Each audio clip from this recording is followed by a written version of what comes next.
for the Bloor Street Viaduct, or Prince Edward Viaduct. I want to thank everyone for coming out this morning for this occasion. My name's Sean Kheraj. I'm a board member for Heritage Toronto and a professor of Canadian history at York University. And I'd like to start by acknowledging that the place where we're standing today is the traditional territory of many Indigenous nations, including the Mississaugas of the Credit, the Anishinaabe, the Chippewa, the Haudenosaunee, and Wendat peoples. This land is now home to many diverse First Nations, Inuit, and Métis peoples. We acknowledge that Toronto is covered by Treaty 13 with the Mississaugas of the Credit.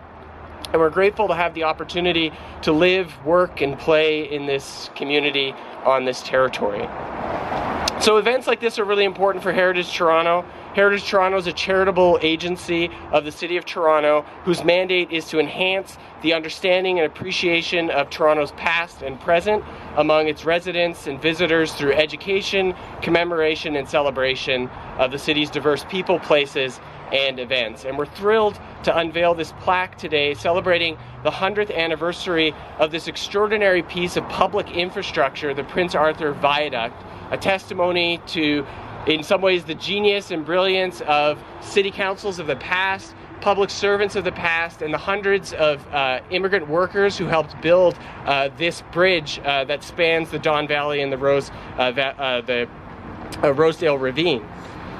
This transportation infrastructure is an engineering feat that was key to opening up the east side of the city, and it transformed the City of Toronto. Even before the viaduct was built, developers were already starting to change what had largely been an agricultural district and industrial district of the city into a new suburb. The opening of the viaduct in 1918 brought thousands of people across from the east side into the city center by foot, by horse, by other vehicles, and by streetcar.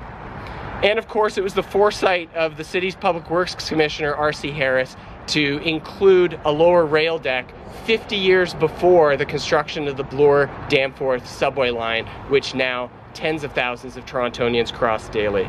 So I want to thank you all for coming here to help us celebrate this landmark anniversary, and I'd like to invite the Mayor John Tory to the podium to say a few words.